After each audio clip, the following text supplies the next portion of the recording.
Monsieur le président, madame la ministre, monsieur le rapporteur général, monsieur le rapporteur, mes chers collègues, la Seine-et-Marne, comme de nombreux départements français, de l'Ardèche au nord en passant par la Loire, a subi de plein fouet ces dernières années et même ces derniers mois l'augmentation à la fois en fréquence et en intensité des événements climatiques. Inondations en août et en septembre, tempête Kirk au mois d'octobre, provoquant coupures d'axes routiers, chutes d'arbres, coulées de boue, rétention d'eau, créant un véritable isolement économique de certains de nos territoires. À cela s'ajoutent les épisodes de sécheresse, notamment de 2023. Tout cela contribue, bien sûr, à fissurer les maisons, à endommager les fondations, à entraîner des réparations considérables. Sans oublier le phénomène de retrait-gonflement des argiles. Sur les quelques 353 000 logements de mon département, 324 000 sont exposés à un risque moyen ou fort dans la gradation qui a été adoptée.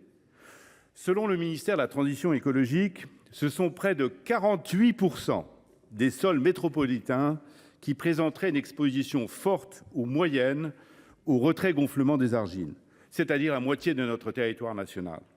Face à ces aléas, la solidarité nationale est indispensable, car tous les territoires sont touchés. Depuis 1982, notre régime d'indemnisation des catastrophes naturelles a prouvé son utilité. Toutefois, la multiplication de ces événements pose nécessairement la question d'une réforme, comme Madame la ministre l'a souligné, du régime CatNat. Quelles sont les limites du dispositif actuel ? D'abord, la forte baisse des provisions d'égalisation. Ensuite, les difficultés pour les communes d'obtenir la reconnaissance de l'état de catastrophe naturelle. Et puis, les difficultés pour les victimes des sinistres de se faire indemniser. Qu'en sera-t-il à l'avenir, vu cette situation ?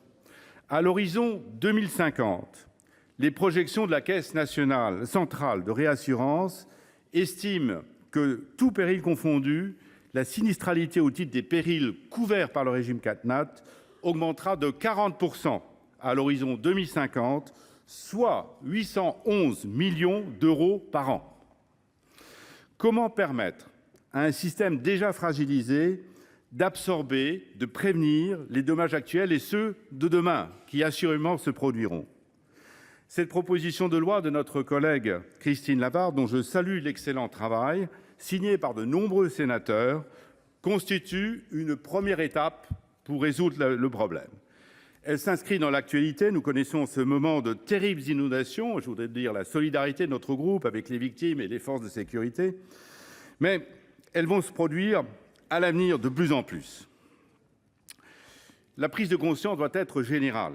La nécessité d'une réforme s'illustre à la fois par les différents rapports sénatoriaux, notamment en dernier lieu ceux de Jean-François Rapin et de Pierre-Yves Roux, par les débats récents que nous avons eus ici au Sénat sur la question de la gestion de la ressource de l'eau, ou encore par les premiers travaux pour la création d'un observatoire de l'assurabilité en France.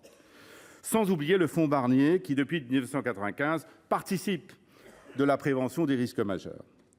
Pour apporter une réponse aux besoins actuels, cette proposition de loi tend à améliorer l'indemnisation des sinistrés. D'abord via la revalorisation du taux de surprime, ou encore la suppression, ça a été signalé par mes prédécesseurs, d'applications multiples de franchises pour un même aléa. Des avancées notables aussi sont à souligner en ce qui concerne la prévention. Nous ne pouvons plus nous permettre de réagir aux catastrophes aléa par aléa. Il faut que nous adoptions une stratégie globale en renforçant notre résilience, en confortant le bâti et en adoptant des mesures de prévention et le financement, bien sûr, des dispositifs expérimentaux. Ce n'est que par la combinaison d'une meilleure protection des assurés et d'une stratégie globale de prévention que nous pourrons garantir la viabilité de notre système à moyen et long terme. Et c'est ce que nous voulons faire ici, aujourd'hui, au Sénat.